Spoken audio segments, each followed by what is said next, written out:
Hey, what's up, everybody? Rob here from Ram Studio Comics, and I'll wait for a few people to jump in and let me know that you can hear the audio, and we'll get started. So I was thinking for today, we could probably do some inking and talk a little bit about rendering and work on this piece here. This is one that I was drawing up because of excitement for the new Endgame movie getting ready to release. Chris, good to have you. Yes, you are first. Thank you for that. I got some of my other screens showing there. So yeah, I'll show you guys the piece first. It's just something I was scribbling in my sketch pad. And okay, can't hear us. Good. Or me, sorry. Us. Me and my alter ego. Okay, so yeah, so what I was thinking about doing, and you guys can chime in and let me know, because obviously do these streams for you guys, so I want to make sure that you like what we're going to do today. But I was thinking about inking this. I've already got it set up as a blue line working inside of Clip Studio Paint here, and I was going to ink certain parts of it and just talk about the rendering if you guys like that idea. So just let me know. Yeah, so Joseph just said, do you ever draw with pencil and paper anymore? This is actually a traditional art piece. This was drawn on Strathmore 400 series sketch paper. I'm on a sketch pad, and that's kind of why it's a little bit more blurry, because generally when you draw on sketch paper, it doesn't retain the nice crisp line work. So you can definitely see a big difference from digital, and then also if I was to draw this on Bristol board, it would have been a little bit tighter.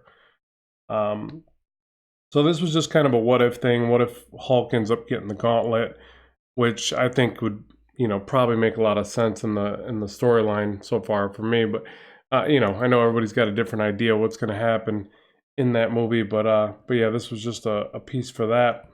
And what do you guys think? Would you like to see me render some of this, or in fact, ink some of this and talk a little bit about that rendering process, or what would you guys like to see? Until you chime in, I'll just start inking a little bit of this.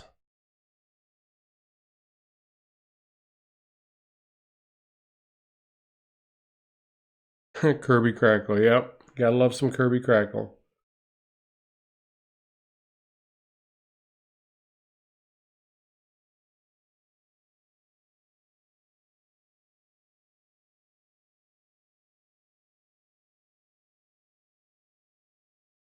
Yeah, so I've been wanting to ink one of these traditional art pieces because I have been sketching more on paper, and I've even been inking on paper a little bit, but I just really like the end result of digital inking. It's just so crisp and clean that it's kind of hard for me to. I mean, I love traditionally inking as well, but I'm not as good with a crow quill, and I'm kind of out of practice with a brush. So for me, the digital inking is still a little bit more proficient.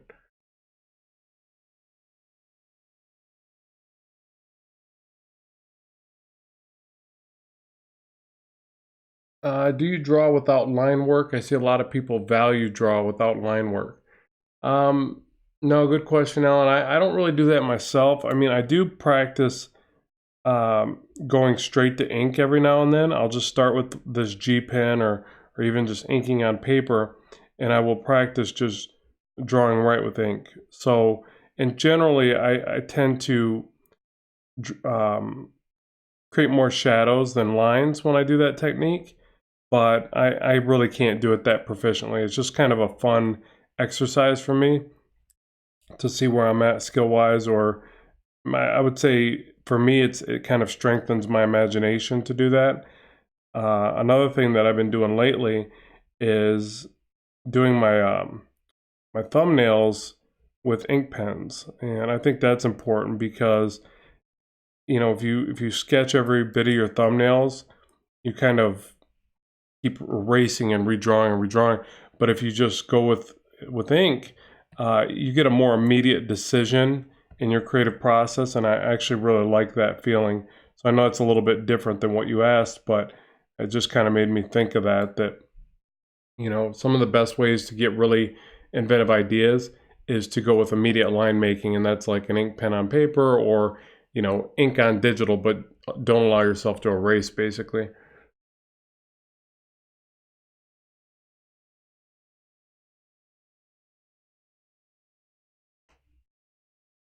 Sarah asks, how long did it take you to draw this Hulk piece? I didn't time it. If I had to look at it and guess, I would say this was probably about 6, 7 hours. And I didn't do a whole lot of redrawing. I know I struggled with, you can probably see it, this hand. The pinky's a bit weird, the hand pulls itself. And the gauntlet, because I was trying to do a little bit closer to what it looks like, but I actually skipped out a lot of details because it's just so darn detailed from the movie. Hulk was pretty easy because I'm used to drawing the big muscle-bound brute and shading like that. But yeah, I would say probably 6, 7 hours. But I honestly didn't time it. I really should have. But that's kind of the neat thing about digital, is because it's so much easier to time the work and gauge where you're at, especially if you do it with the app Procreate, because it actually times everything that you do for each canvas, which is just amazing. So sometimes I'm like kind of dreading looking at the information, but you can go to canvas info and bam, it's right there. And some of the pieces take an obscene amount of time, like a lot longer than I thought. Like, oh wow, this thing took me 20 hours. Like this, there was a Spider-Man Venom piece I just did. It took me 20 hours, but I think that was pencil, inks, color, everything. So maybe still not that bad, but a lot longer than I thought. Funny how you kind of get lost in some of these pieces, and yeah, it's an eye-opening experience when you find out how long they really take.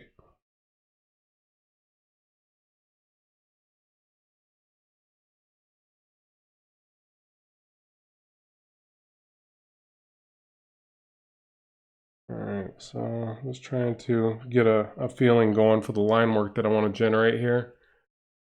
Let's see. Reading a couple of these comments. Ben says, ZHC is a popular artist on YouTube who doesn't ink most of his art. Yeah, he does some amazing pencils too, so check out his channel. ZHC, it's Zach, and he does some nice work. How long did Hulk take you to... Oh, I already read that one. Good to know. Cheers. What brand is your PC? Nice. Nope, it's actually a Mac. I used to be a PC guy, and I switched to all Macs when I started doing storyboards. And like they say, once you go Mac, you never go back. And I still got a PC, but I do predominantly all my work on Mac, especially because I use the iPad Pro too as well. So yeah, I'm all Mac now. Sorry to disappoint.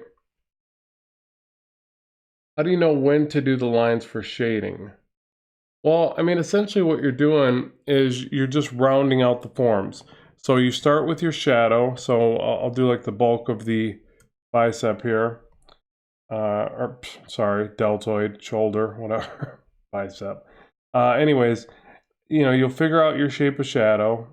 So obviously I did this in the sketch, and I could have taken the shadow a lot higher up to really round out this form, but I planned on doing it a lot with rendering, and I kind of perceived that there was a lot of light hitting on the top of the character from the gauntlet and the power, so in turn I brought the shadow down. I don't know if that's entirely correct as far as the light and shadow goes. There's a lot of ways to kind of interpret that, I guess, but mainly I'll establish the shadow side like this, and maybe a little thicker line on the back here for some shading. And then you can see I went from here to here with a tapered line, and then what I'm essentially trying to establish is that there's a gradient fade right through there. So as I taper these lines, I just want to start heavier, blend them off. You see I'm not even really hitting the lines that are there, but I'm just kind of using that as a hint or whatever, the precursor to what I'm doing here. But same concept, just thick to thin lines. And as I get to the back here, I might tighten them up and shorten them. I'm going to have them crisscross with these other lines anyways. So really just focusing on the taper and the way that it blends off. Now, I will say that if I wasn't going to cross hatch this area, these would be even tighter together. You see there's like these little square rectangular shapes it's making.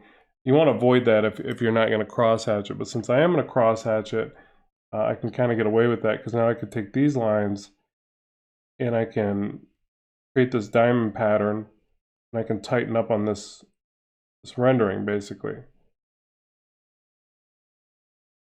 Hopefully that makes sense to you, but see how it starts to give us a nice gradient, and then, you know, check it from a distance and make sure that it's tight enough. A lot of times, if it's not reading well, you just didn't tighten up the lines enough or you didn't taper the lines enough. It, you know, it depends on the style you're after because there's so many different ways to do rendering, but that's kind of some of the things I think about as I do this. Somebody else says, is your YouTube your full-time job, or do you work in the comic book industry? And that's by Scorchy. I believe so. Yeah. So no, I'm not a full-time comic artist, and you know, it's kind of weird because what it is I do comic art full-time and I do YouTube full-time, but neither one of those is probably my main income, really. I mean, they all tie together. So what it is I teach online courses, Skillshare classes. You know, obviously YouTube, I'm on here a lot, and I do comic illustrations. Sometimes take commissions, but I'm not even doing that right now. I'm just working on my own book and my fan art and just stuff that kind of really is branding more than anything. But it all ties together and, you know, cohesively forms my career, I guess. So essentially, I'm just an online artist that, you know, shares information and the process in which I create. So YouTube accounts for a small fraction of that, but it ties into promoting the other content, which helps me make my living. So it's like Udemy, Skillshare, Gumroad, things like that. My books, you know, well, yeah, we'll talk about that. My book sales or whatever that from the Learn to Draw Action Heroes book, which the company is currently going through bankruptcy, that is publishing that book. So that's sad news. But anyways, so what you do is you make all these products, and I think this happens for a lot of artists once they get more into what they're doing. They start to be able to partake in things that are residual income and royalty based and things like that. And that's pretty much what I go after. Like, I don't do a whole lot of like per piece work anymore. I mean, I guess the closest thing is when I go to conventions, I sell artwork at the conventions that I draw, things like that. But a lot of what I do now is you know, I make content that basically once I make it, it keeps kind of generating some income. Some of them fall to the wayside and kind of die out, fizzle out, and other ones keep on trucking. So yeah, that's pretty much how I make my living, anyways.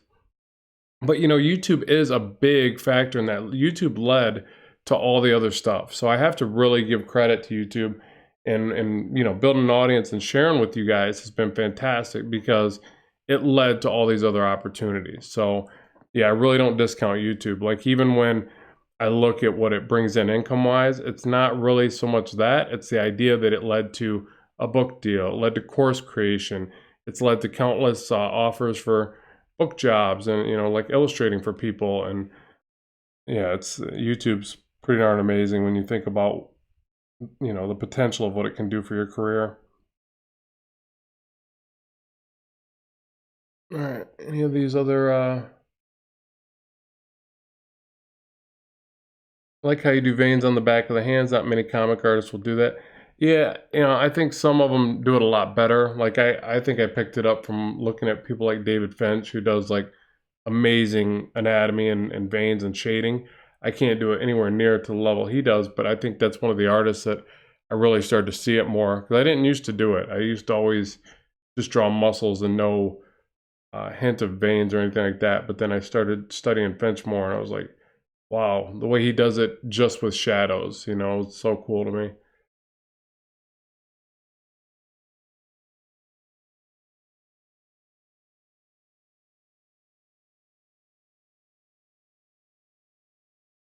All right, so I'm gonna keep rendering on this. I'm trying to like bounce back and forth and read, but then I can't draw.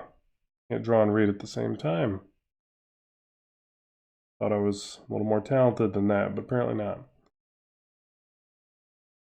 All right, so, and you guys can tell me too, like if you want to see a certain part rendered. I'm just going to render on the arm here, just because I think the shading here is something that you guys might want to see, but I don't know. You guys chime in and let me know what you want to see.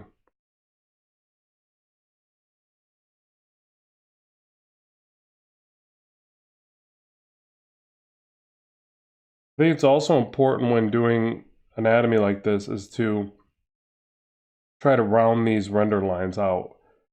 So one thing that I'll do is I'll rotate this canvas like this, and then it's easier for me to round these as I apply pressure.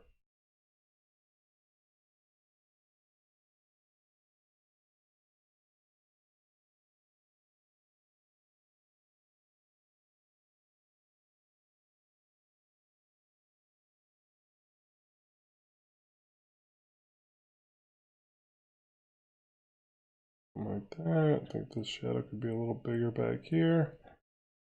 And then I've got a little bit of cross hatching I'll do this way.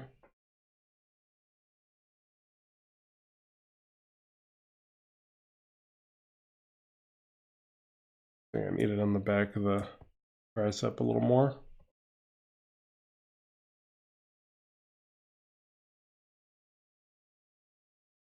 Yeah, Sarah says, can you do the ripped trousers next? Will do. Yeah, that's probably a good idea because there's a very different texture going on there. So even right here, you can see the shading doesn't come up as high. But I'm just kind of making an executive decision here, saying, nah, I think there needs to be a shadow right up to the top here. So always keep that in mind that when you're doing this, you're not just tracing exactly what's there. If you see a better opportunity, a better idea to make the artwork better, just throw it in there. I mean, especially with digital, it's so easy to say, well, I thought it was a better idea. I was wrong. I'm going to delete that. So, layers are obviously extremely great for that. You can throw in a layer real quick, test out an idea, and if you don't like it, just delete it.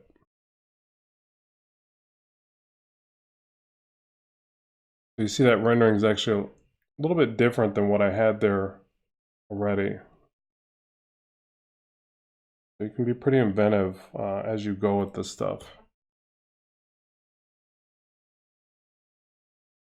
And I think up here I'm going to try to keep the same kind of flow going. So you see these lines are kind of going up like this. So what I'm going to do is pick back up on that over here. I think sometimes that can be nice, is to, kind of keep a little bit of continuity or flow going. But not too much either. I want to say that I really think that sometimes you have to like break away from repetitive behavior so that you don't get this overly I don't think it's a good idea when the designs are too repetitive with inking, but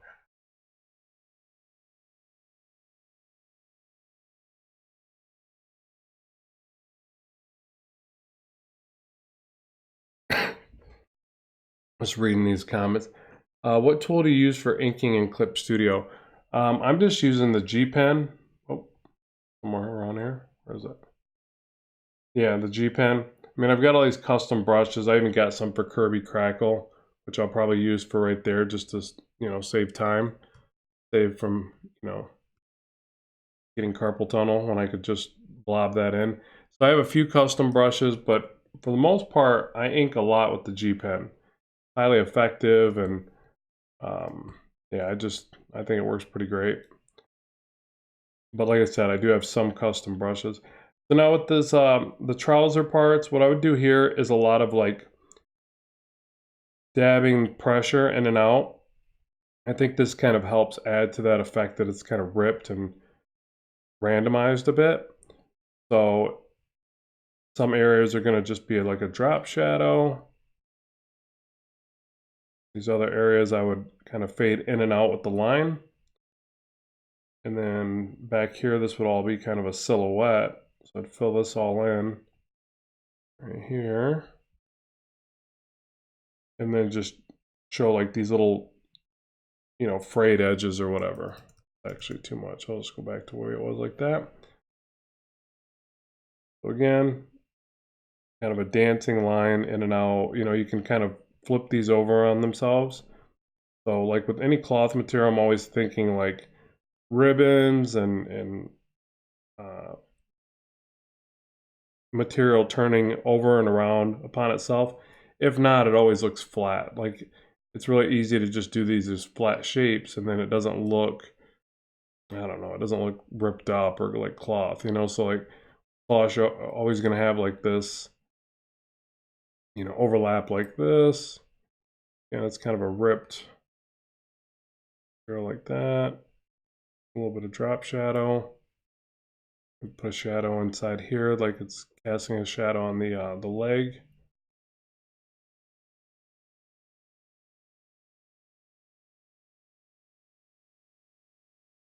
And these are actually too round for rip. It should be more random, so probably bring up a line. Yeah, but I'm just gonna go with it. Actually, it looks more like a bullet hole at this point.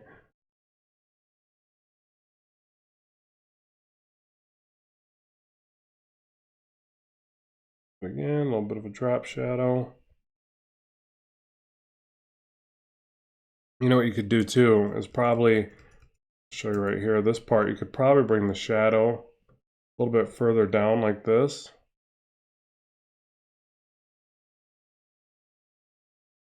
That's probably too low, but you can make it look like the material is further away from the leg by moving the shadow down, but that's actually too far from what I was trying to show. So think about this shape right here, but then you want to drop that in like somewhere in here.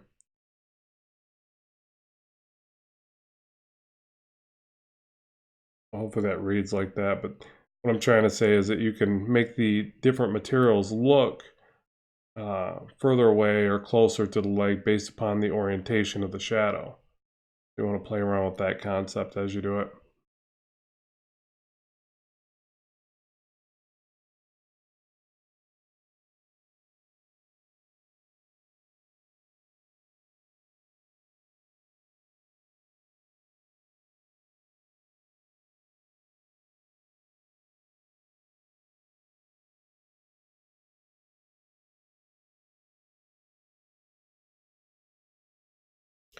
And then as far as the jean material,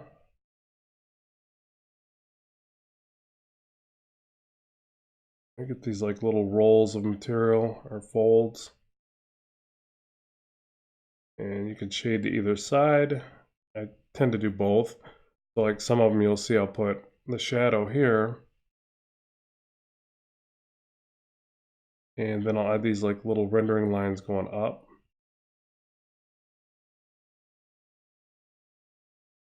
So to me what that means is that I'm trying to convey that this material is going up and over like this. But then if I do the opposite, let's say right here, it's kind of the same concept, but I'm putting the shadow on the other side. So it gives it a little bit of variation, I guess is what I'm trying to say. You don't want to, again, kind of over repeat the same pattern. You want to break up some of the lines on the side like this. You want to have some lines that are just in succession like that. You just really want to figure out different ways to texture the area so that it doesn't read too plain Jane.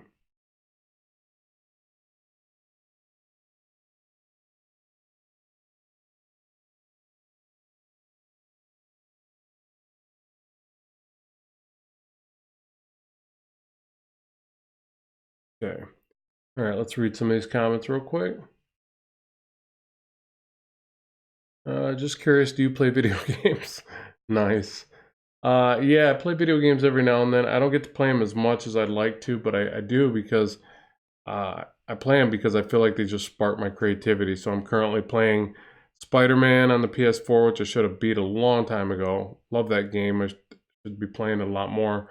Let's see, I've got Fallout 4. I don't even know what Fallout it is, but it's I think it's Fallout 4. I beat that one. Those ones are always consume me until I beat them. So yeah, I play a couple games. I've got one of the Witcher games. Excited to see that movie coming out. Can't wait to see how that turns out. Really sad that Superman is, Henry Cavill, is the Witcher. It's great he's the Witcher, but really sad to see him go as Superman. That dude is just, he was Superman, but yeah, now he's Witcher, or that guy's name. God, I'm really bad at video games, ain't I? What's his name? But yeah, I do like playing them every now and then. Any advice for drawing dynamic clothing? I would just say that you just have to draw it from life as much as possible. You're basically trying to figure out shorthand methods for everything you draw when it comes to comics. So, for instance, for me, it's like how I just kind of explained. I'm thinking of these little overlaps, these little bumps, like lasagna noodles. I'm not just drawing a bunch of little texture that I think looks cool. I'm thinking about these shapes of like, okay, let's guess lasagna noodles is the only way I can really think of it at this point. Like, instead of just texturizing and maybe getting something that looks right, I'm thinking about these little overlaps that the cloth creates as it folds, as it pulls away. So I would say the best thing is to really reference some great books. Like, one of them that really helped me was Vern Hogarth's Wrinkles and Drapery. But look up Vern Hogarth. All his books are amazing. To me, they're required reading for any comic artist.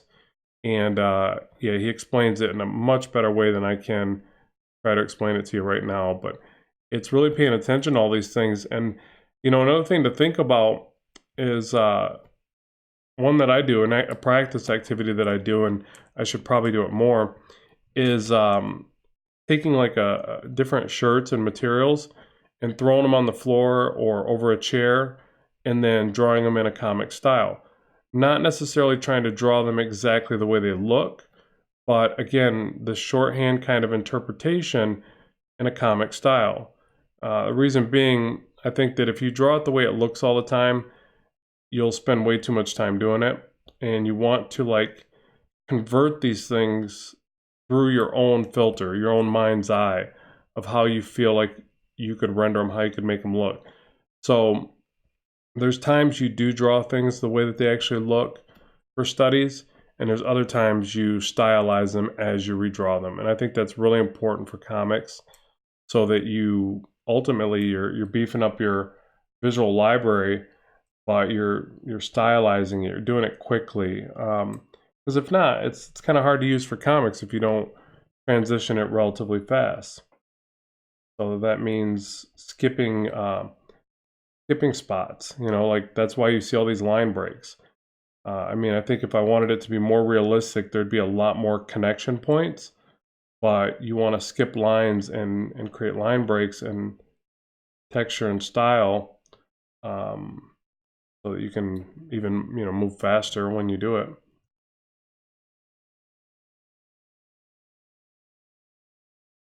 But yeah, Vern Hogarth is just amazing. Was amazing. But his books are fantastic. I can't recommend them highly enough. Gerald, yeah, Gerald or Gerald. Yeah, thanks for chiming in on that, David. Can you mention me? Yes.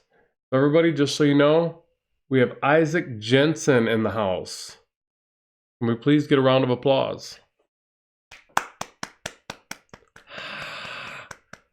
all I got for you. All right, hello from Brazil. Hello, LVO. Good to have you. Okay, so let's see. I guess I'll bounce around a little bit just so we don't, so you hopefully get an idea for how the different materials are rendered. Keep in mind too, if you guys do want to learn more about inking and rendering, I did just create a new course on Udemy for digital inking. So I'll make sure I link in the description box below to that one. Just since we are inking here, if you do want to learn more, there'll be that. But One thing I'll do right here is I'll add a new layer, and I'll grab this Kirby Crackle brush, throw in some of these. I'll show you how easy this brush can be. The thing is, you got to kind of dab it to get these bigger ones just where you want them. So it's a little bit random. Too big. Like that.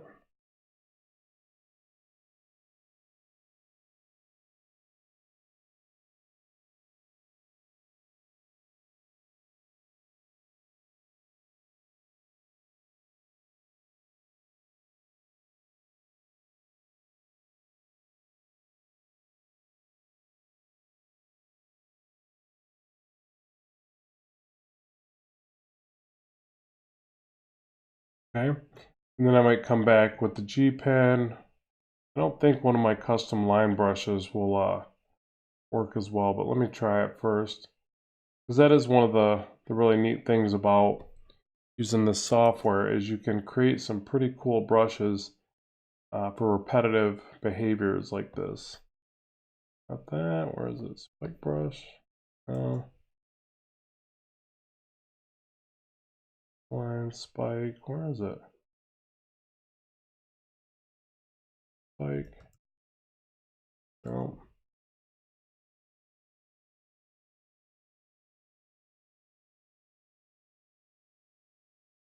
One of these ones. Yeah, over here somewhere. Kind of like that. Yeah, I don't think these ones will work, but what you do is you get them to where they kind of line up to the fade that you're trying to create. But I'm just going to do this by hand with the G pen. So let's bring this back over. And I like rendering anyways. It doesn't bother me. So again, just kind of feathering these lines, thick to thin. I almost think about this like a perspective drawing.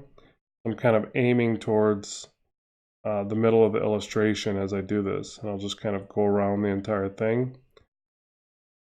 Now obviously with digital, again, you could save yourself some time. If you get tired of rendering all these lines, you could just render a couple series of passes on a separate layer and then just move these around since they are pretty repetitive. But there is a lot to be said for doing it by hand because you just get better and better at creating these and faster.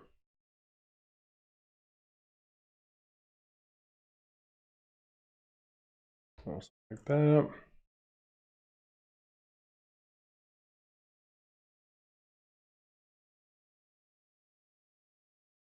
Yeah, so super excited for this movie and to see how it finally wraps up. I cannot wait. It's gonna be awesome, I hope. Sure it will be. They haven't disappointed thus far with any of the movies, but part of me is kind of worried because this is the end, right? This is where they wrap it all up. And I am almost never disappointed with movies that are science fiction, superhero, animated. I just like the fact that there's so much of that out there to choose from. I'm just kind of a kid in a candy store, right? But the only bad thing is I am very critical of endings. I don't know why. But yeah, so I'm kind of worried about this one because I'm very critical of endings. And this is like the ending, the greatest ending, right? The coolest storyline ever in our time, I think. And so yeah, I'm gonna be pretty critical of the ending of this one, whatever that's worth. Let's see. Igor says, "What is your opinion on drawing or coloring in Clip Studio? Doesn't feel like great for me. I'm new to drawing." Yeah, so I think that the drawing takes some getting used to. There's some workarounds that I've done to get better at drawing Clip Studio. The coloring I think is pretty darn good. Clip Studio's got some of the best blending mode effects, or it's called combine modes in this software, but it's got the most amount for the layers combined with the brushes. Not to mention the watercolor or smooth watercolor brushes You can do a lot of neat effects with these. So it has, in my opinion, it's got some of the most advanced options for coloring, aside from the filters and things like that, where in Photoshop it's just better as far as that goes. But I think that given enough time, Clip Studio can do everything, and it's got the most versatile tools and the most in-depth aspects for comic illustration.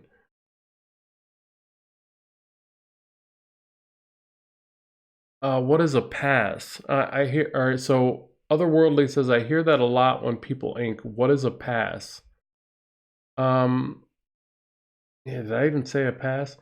Like when you pass over a certain area, like you just do a singular pass and then you do another pass of like another level of detail, maybe? Is that what you're referring to?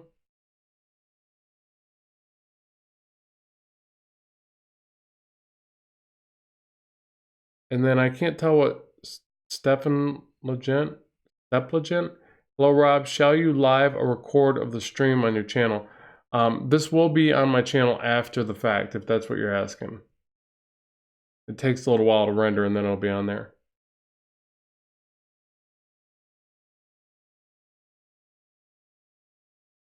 Casey says, I'm a sucker for happy endings. I want to walk away satisfied with any movie regardless if it ended the way I wanted to or not. Yeah, I'm sure it'll be a happy ending. I can't imagine them leaving it on it's the Avengers have to win. They've got to get their vengeance. They got to right all the wrongs. But yeah, I'm sure it'll be a happy ending. Maybe not for Thanos, but for the Avengers it will be. I'm just sad that we're gonna lose so many of these great superheroes, that their contracts are up or whatever, because they just really fit the bill. I cannot say that enough. Whoever did the what do you call it when they pick out the actors? The typecast, not typecast. Oh God, I can't think of anything today. I'm a little under the weather, folks. Just so you know. Anyways, the acting director that picks out the actors. Yeesh. They did a fantastic job. I mean, a lot of those actors are just perfect for the roles, or they became perfect, but it seemed like they just started off really strong. And I was really worried. I was worried about characters like Thor. It's really easy to mess Thor up. He can come across as, overacting or goofy or whatever. Chris Hemsworth nailed it. I mean, just really is the best person that could have possibly played Thor. Um, just like Henry Cavill for Superman. Just again, just nailed it. There's other ones that I'm not a big fan of. I'm not gonna down them or nothing, but there's certain characters that they got. They picked the actor, and it's like, what? You had to do like a double take, but again, I try not to be too critical on it because I'm still pretty darn happy that there's all these superhero movies out, and they're all pretty good. Besides Justice League, no, just kidding. It was good. Yeah, Cavill. I just can't pronounce it. I could spell it. Cavill. We'll say Cavill.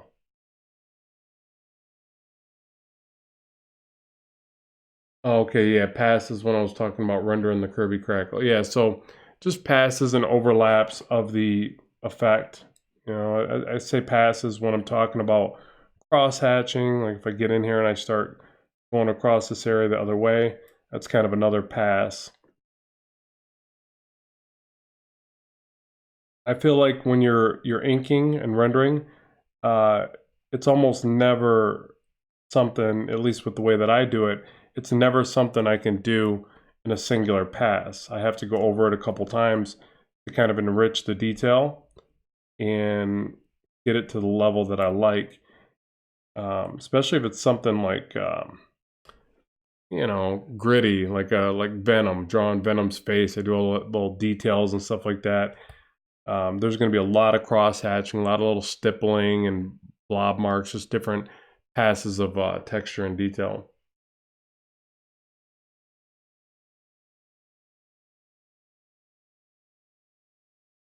Yeah, and like that, like he could have been a good Batman too, I think, although Batman and Superman do basically look the same. Yeah, especially in the comics. I mean, I think the movie renditions of them are quite different.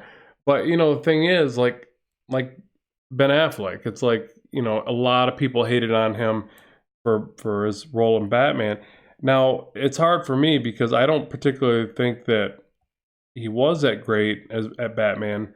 Um, but I don't think he was horrible. I just think that I think that I liked him as Batman maybe more because I liked Ben Affleck. I've always liked him as an actor ever since like Mallrats and Jay and Silent Bob. He's got this great sense of comedy when he wants to, and he can play all these different roles. So I just like Ben Affleck, but then as Batman, I was kind of like, maybe you know, a lot of people didn't like Christian Bale. I thought he was fine. I mean, I kind of like those are some of my favorite Batman movies now, which maybe seems silly because a lot of people hate on those, but I think he was fine. I mean, yeah, the deep over the top voice that was a bit strange. I think the director should have just kind of you know chopped that part. Figured a way around that. Like it was too forced or something. But overall, I think that he was a great Bruce Wayne, and I think it's always such a tough thing. It's like you'll get these Batman actors that are like they're good at Batman, but they're horrible Bruce Wayne, or they're a great Bruce Wayne, but they're horrible Batman, and it's like really hard for them to get both. It's such a tough mix right there. But yeah, I didn't think Christian Bale was that bad, and I really liked the that depiction of Batman and Bane and the Joker. I mean, one of the most amazing Jokers ever, obviously, and with Heath Ledger, and yeah, I thought those were really well done. I didn't mind those a bit, but I read a lot of reviews where people were just totally hating on those movies.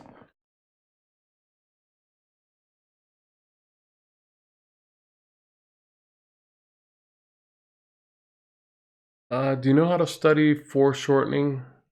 By the way, your art is so awesome. Thank you. Thank you. Yeah, foreshortening, it's just like you just have to like break down the shapes. One thing that really helps with foreshortening is to draw the object that's closest first and work your way back. I do that more and more these days. And also, it's kind of weird for comics because what happens with a lot of foreshortening, I didn't do any in this one, did I? Not really. This hand's kind of foreshortened. Yeah, not a lot of it, but I guess you could consider this foreshortened a little bit. But what it is you want to break down your basic shapes. So you got an overlap here, got an overlap here, and you're working back, right? So if you were to draw a foreshortened arm coming out towards canvas, we'll just do a fist because it's easy. You're going to draw the fist first, like that. The tricky part is getting back here. So let's say that there's a head to a character. Let me just get this stuff out of the way, and I'll deviate real quick and show you this one. Come on. Oh, I was on that layer, wasn't I? One sec while I adjust my layers. How did that not work? Oh, because I was on the white layer. Technical difficulties, folks. Uno momento. All right, there we go. Okay, so you get this head of this character. What is the deal? Oh, now I'm on a white. You get the head of a character like that. So the shoulder, lines up to the ear or something like that. So the shoulder is somewhere right here. The trickiest part is like, where do you put we try to force everything in there. Oh, there's got to be a forearm. There's got to be an upper part of the arm and bicep. And that's where you got to study from pictures, but then you have to stylize it. You're only going to see a little bit of, from this type of shot, you're only going to see a little bit of the forearm under the fist here, a little bit of bicep there. The chest is probably going to round down and under like that. So what happens is you actually have to learn to hide more of it than anything. That's the tricky part. So when to omit the details. And then You know, not everything's directly straight at the camera. So say you do a fist that's, let's say something like this.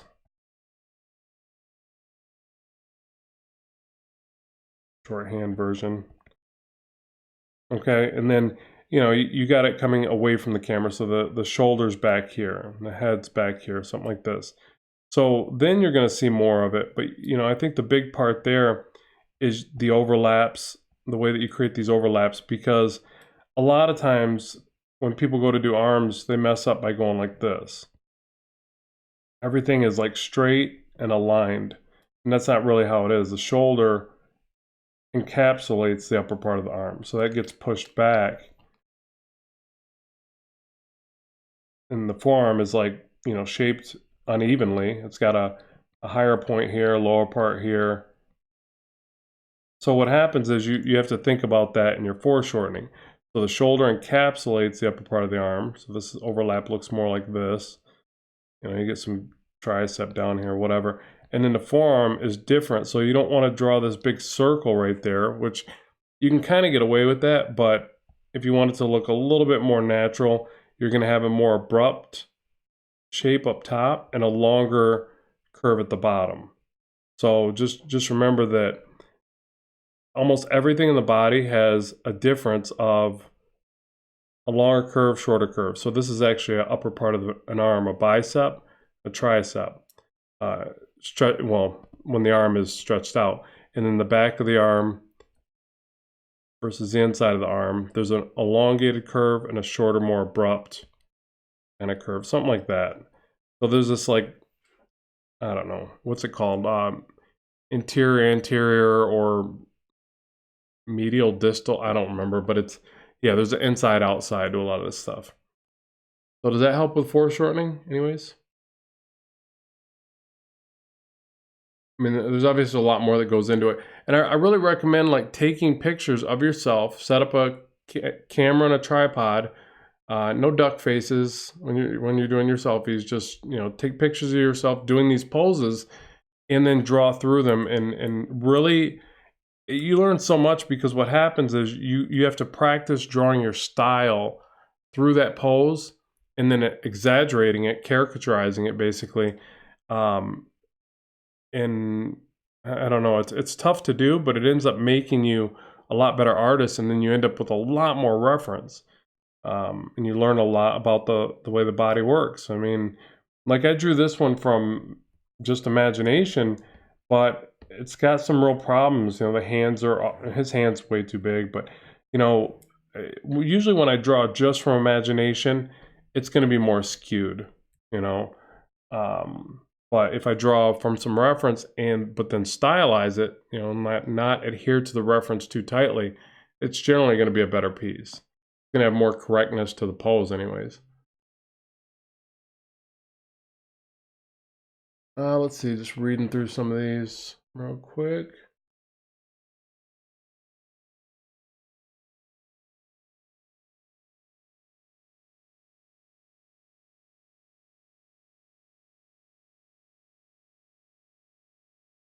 Okay, glad that helped. Awesome. Um, yeah, and I do have other videos on it. Just keep in mind, if you ever go to the channel, there's a search bar on the main page of the channel, and just type in the basic word of whatever you're thinking about. Foreshortening, cross-hatching, inking, you know, anything comic related, art related, it's going to pull up in that. And yeah, there's generally a lot of different things I've already covered on the channel. A lot of it is stuff that I've covered multiple times, and I just continue to make updated videos because, you know, I might learn something or get a little bit more proficient at something. I might look back on one of my old videos and just kind of shriek in terror because I'm like, oh my God, that was horrible. So I try to, you know, make new ones on various topics as I go. Excuse me.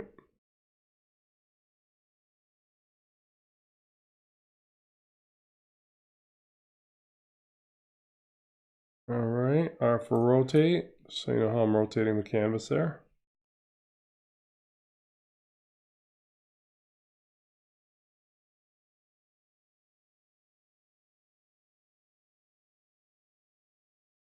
I'll just keep rendering on this. You guys chime in if you got any more questions. And let me also say thank you very much for supporting the channel and watching today's live stream. Very much appreciated.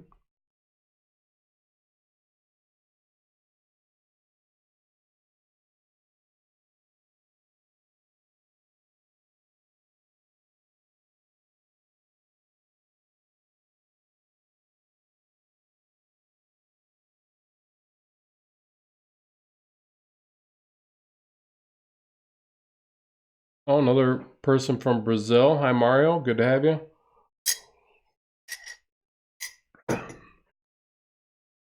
So cool. I just love the fact that people from different parts of the world can watch, and awesome.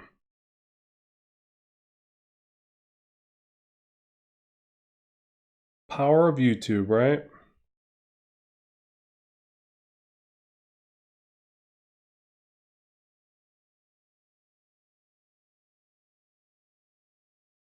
All right. Big Hulk eyebrows.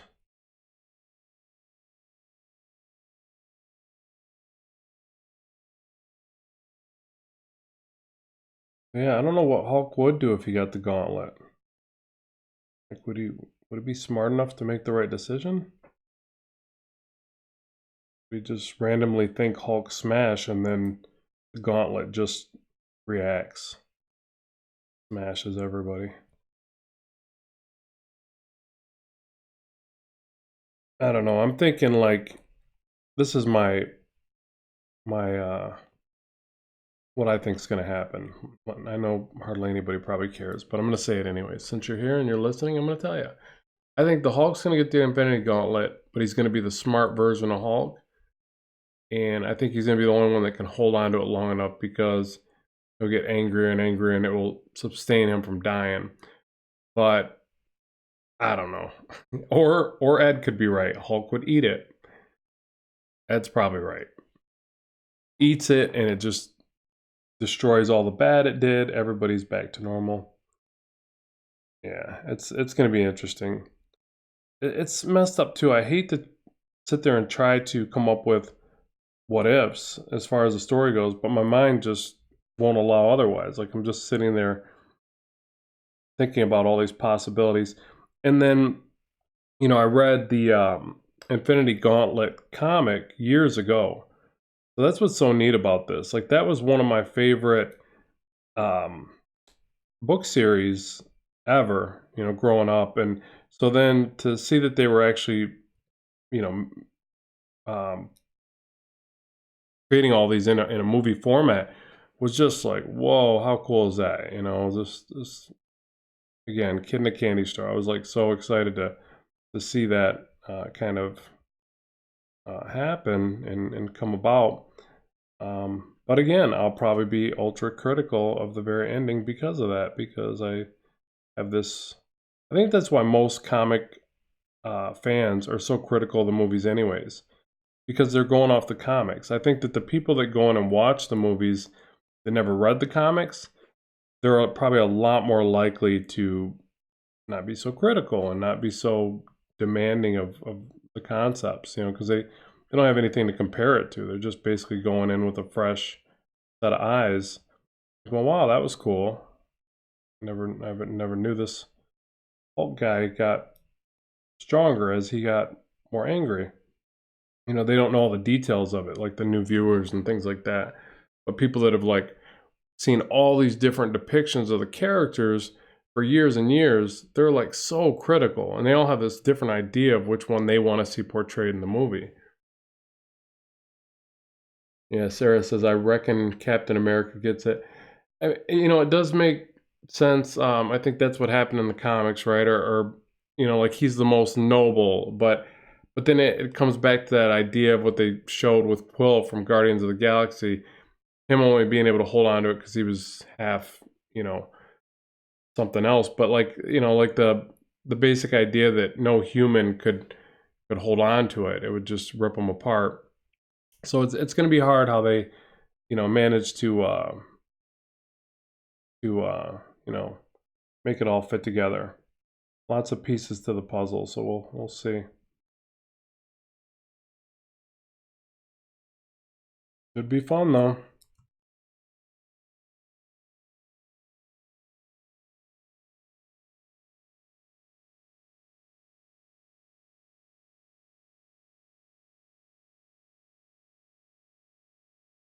Okay, so let's see if I'm missing any comments here.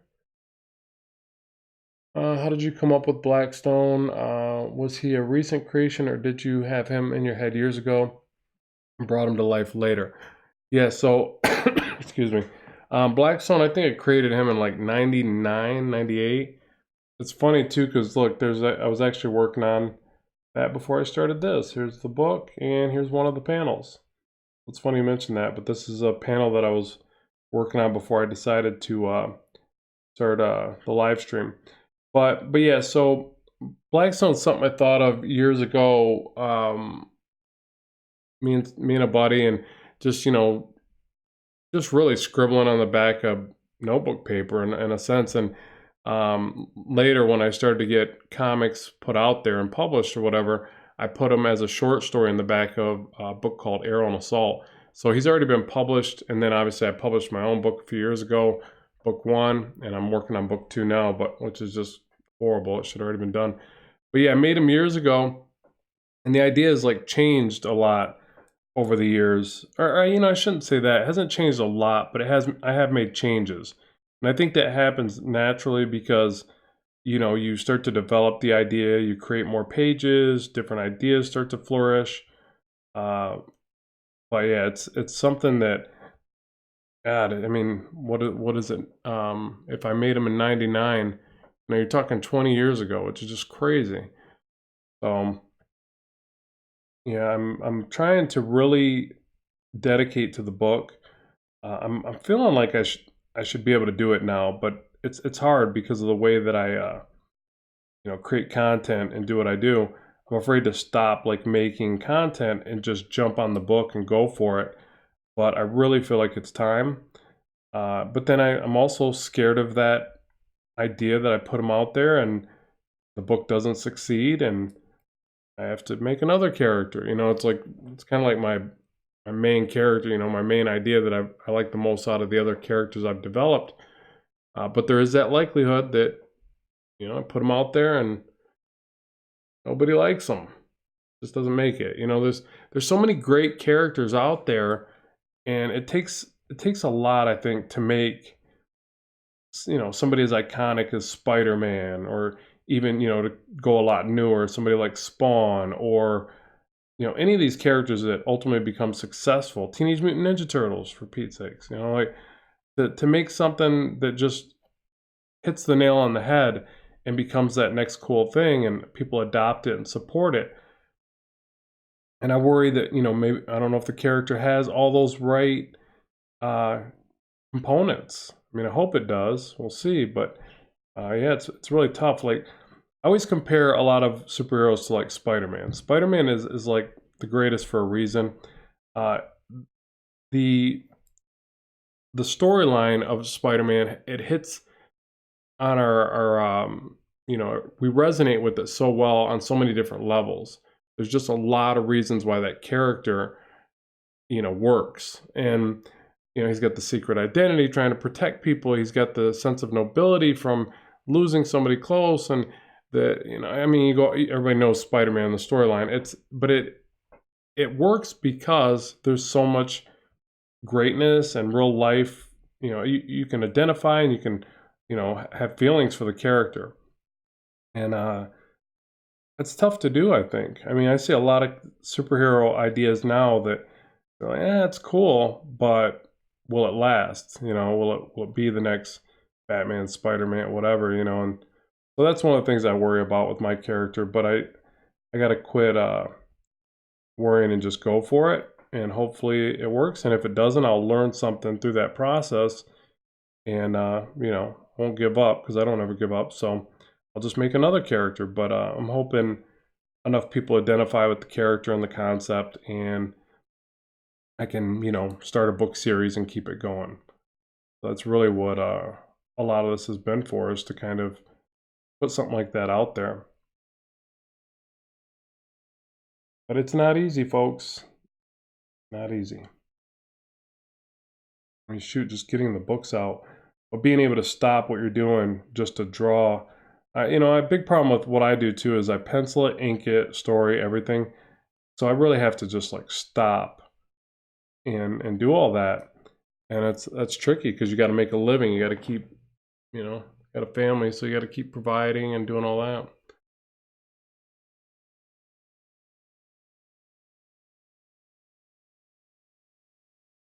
Do you think practicing inking over pencils by David Finch would help my cross hatching?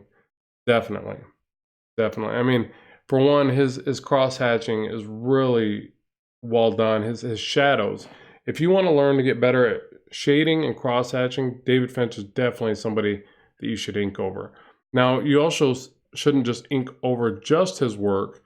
You should try a couple people, so that you can see. You don't want to become a mimic of somebody by studying their work too much.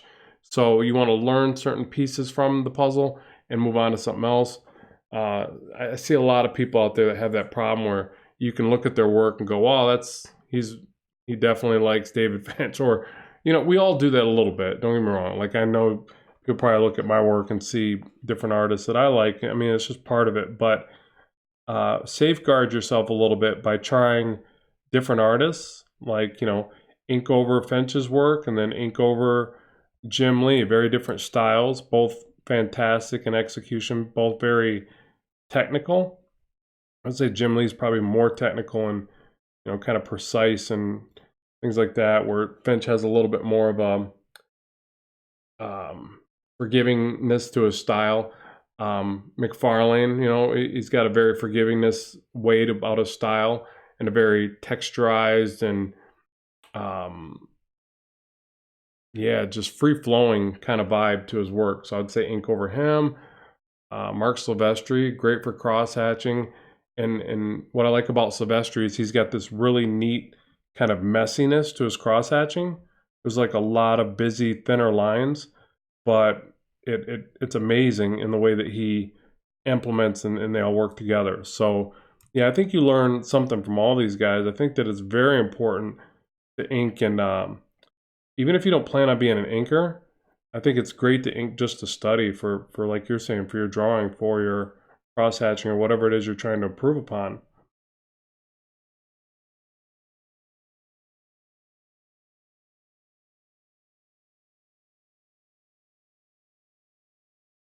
There's somebody else you should probably try inking over, this Rob Marzullo guy. Check him out. Get his stuff on DeviantArt and download the images and ink on them. Sorry, shameless plug. I gotta do it, folks. I'm kind of here. I'm here on my channel. I gotta do it.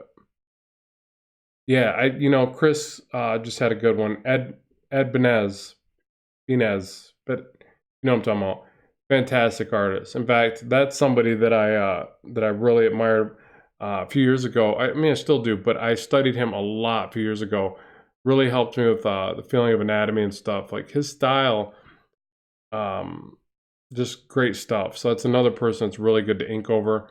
Does some amazing women. His women are some of the best in the business, I think.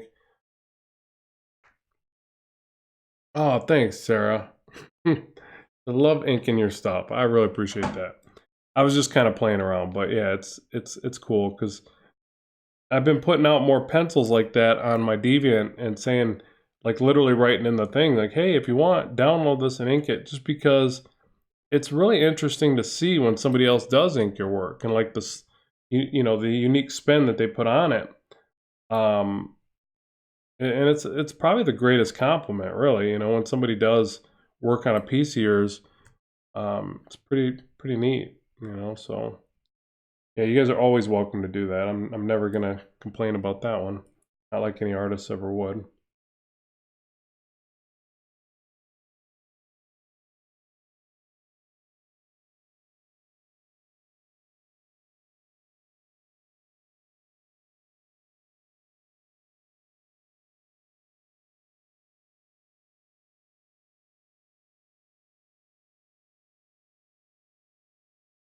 Okay, let's see.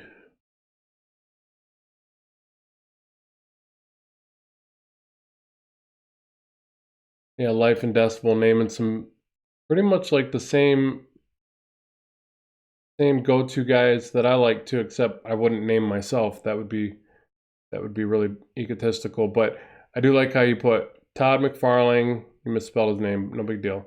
Greg Capullo, David Finch. Yeah, all those guys. I actually got to meet Greg Capullo. I got to stand by David Finch. I didn't get to talk to him, but I get to stand by him. And I think I kind of absorbed some of his skill. I was close enough where I could, through osmosis, I got a little bit better at art that day. But yeah, I wish I would have like stood in the line and actually got his feedback on my art. But I just, I felt like such a fanboy. I'm like, no, better not. He's busy. Maybe next time. But yeah, dude's amazing. Todd McFarlane is probably my biggest though.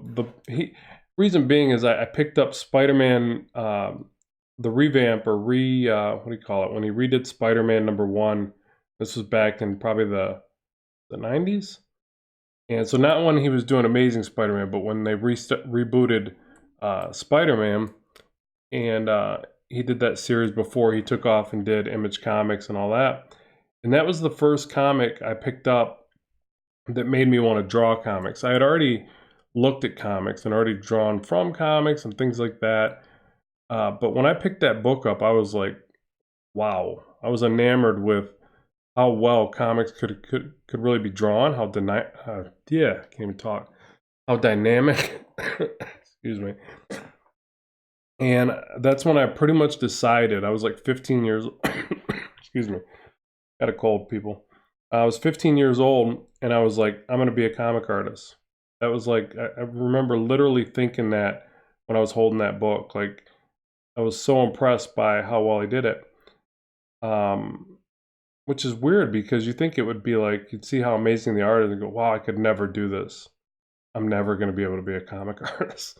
But I was like, no, I want to be a comic artist. This is so cool. And so began my journey of redrawing every picture I could out of all those different books I could get my hands on. And here I am years later, and I don't work for Marvel or nothing. I'm just some guy on YouTube drawing comics. No, just kidding. I love what I do. And ultimately, I do get to draw comics for a living. I just don't draw for Marvel and DC. Yet. One day, I'll get there.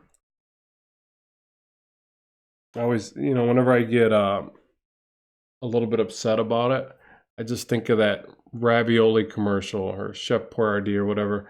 That little kid on top of the hill, and he's like, "One day, kids everywhere will thank me." But I just changed the verbiage to "One day, I'm gonna work up for Marvel" or whatever. Gotta have dreams, people. Gotta have goals. And if it happens, cool. And if it doesn't, you learn something through the process and keep on trucking.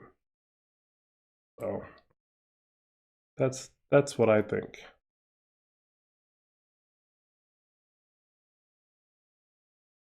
But I don't even know how you go about doing that. It's like every time I research it, I'll start Googling. I like to Google. And it's like, hey, just get good enough and we'll find you. I always seem to find that same webpage that says that, whatever it is. And I'm like, goodness, man, that's kind of really scary proposition. Like, you just draw over and over again and one day they'll find you. But I've never been contacted by the big wigs. Not like that anyways.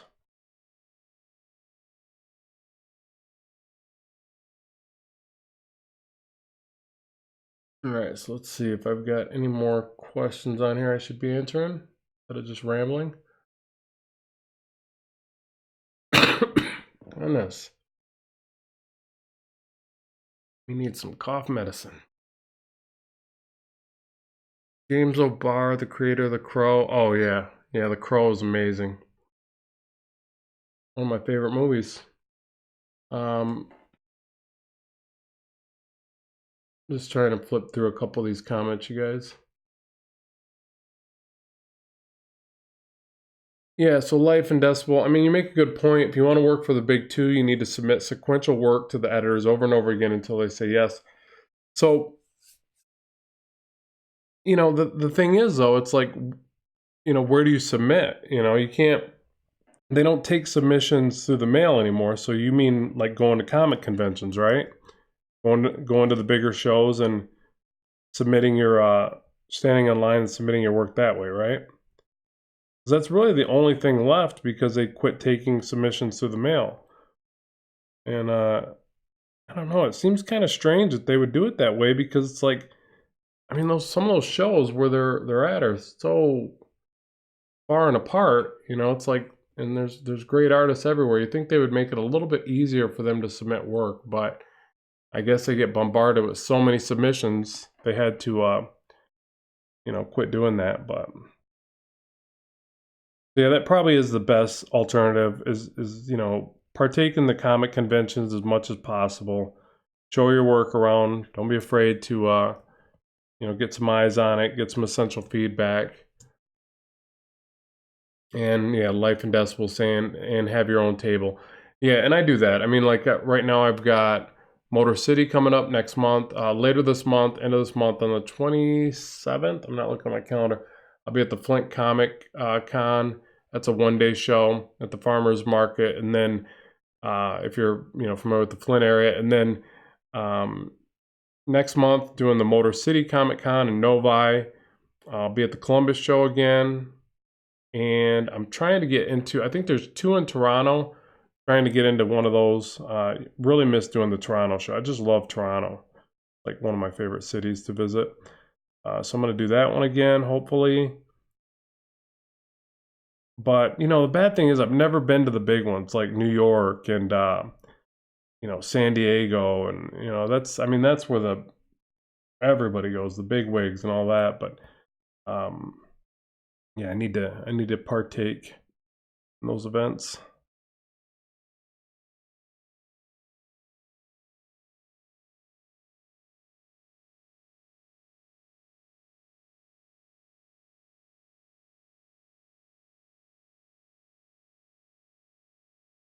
Okay, one more crosshatch in here. Anybody got any questions based upon the illustration here? Do you want me to explain anything or just keep on doing what I'm doing?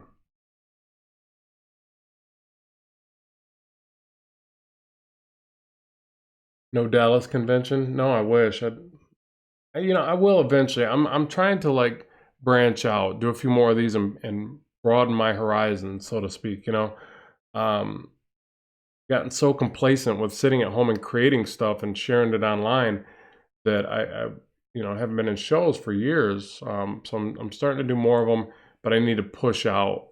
And yeah, I got to just start jumping on planes and going places. I'm not driving to all of them. I'm up in Michigan, so Dallas is pretty far.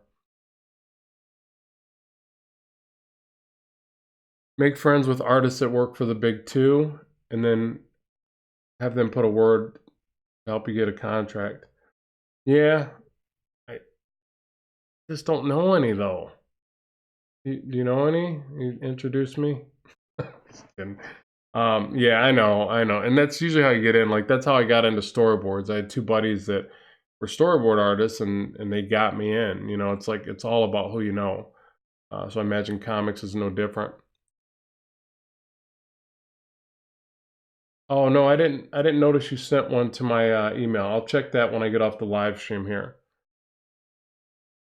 Yeah, and just keep in mind if you guys ever want to submit work or whatever, and you want me to take a look at it, offer any insights I can, just use my Ram Studio Comics website, and there's an email form, and then I can get the work, take a look at it, and respond back to you. But I will be honest, I get a lot of emails these days. The YouTube channel's gotten pretty. Um, I get a lot of submission, not so much just art submissions, but different companies contacting me, and lately I've been getting a lot of sponsorship videos. Like everybody wants me to do a sponsored video. It's crazy because the channel's only got 100,000 subs, but you think Yeah, you think that that would be, like, you know, you see these channels with millions of subs. I can only imagine what their email boxes are looking like.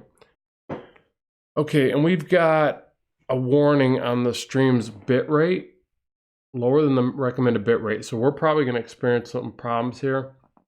So let's do this. Let's go ahead and wrap up for now. So I wasn't able to get a whole lot done on the inking, but hopefully I was able to explain some different areas. One thing I did want to make sure to mention, I wasn't talking about the face a lot, but I wanted to show you that a lot of times when I'm doing this, I'm changing the lines as I go and adding little bits of detail. Hopefully you could see that as I was inking. So when you do this stuff, play around and experiment. You know, throw in some extra lines, mix up the line variation. Don't be afraid to add in some additional rendering. If you're worried about it, throw in an extra layer to do that. But I think it's really important for your growth if like you experiment as you go with this stuff. Lately, I've been practicing more with drawing a looser sketch and then going right to inks. So that's kind of why I wanted to make sure to mention that with the face, because for one, it speeds you up dramatically, and then also I think you learn, you know, you learn to be a little bit more like think on your feet a bit, you know, because you go quicker to the end result in the decision-making process. So let me read a couple more of these before we bring it to a close.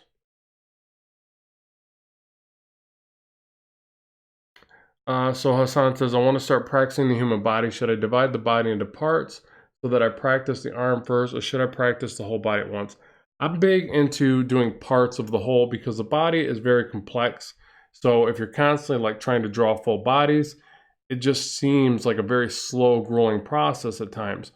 So for instance, if you're going to do full bodies, I would say do gesture drawing and time yourself and do 1 minute. Well, don't start with 1 minute. Do 5-minute, 10-minute studies quickly, and don't worry about finishing. If you're not finished, move on to the next one. Like study the gesture and flow of the body. When you're studying anatomy, do parts of the body. But I will say that if I'm studying one part of the body, like say the arms, I'm going to draw into the shoulders. If I'm going to draw legs, I'm going to draw into the hips so that I'm getting the connection points, because that's a lot of times the trickiest part. You get the part where you learn where anatomy starts and where it ends, you know, where muscles start and end, but then the way they connect and react to one another, and then them as they flex, and is another big one that people get tricked up on, you know, drawing them at rest versus flexing. So the body's very complex. Give yourself time, do pieces of the puzzle. It'll all start to fit together, but it's not going to happen overnight. Do a lot of sketching, okay? Sketch and do a lot of rough sketching, and allow yourself to, you know, just kind of grasp little bits of it at a time, and then yeah, later it'll kind of all start to piece together. But it doesn't happen overnight. I've been drawing the body for a long time, and I still feel like a novice in a lot of ways. You know, I'm always learning. Yeah, thanks for being here, Schmidic. Can't say that, but thank you.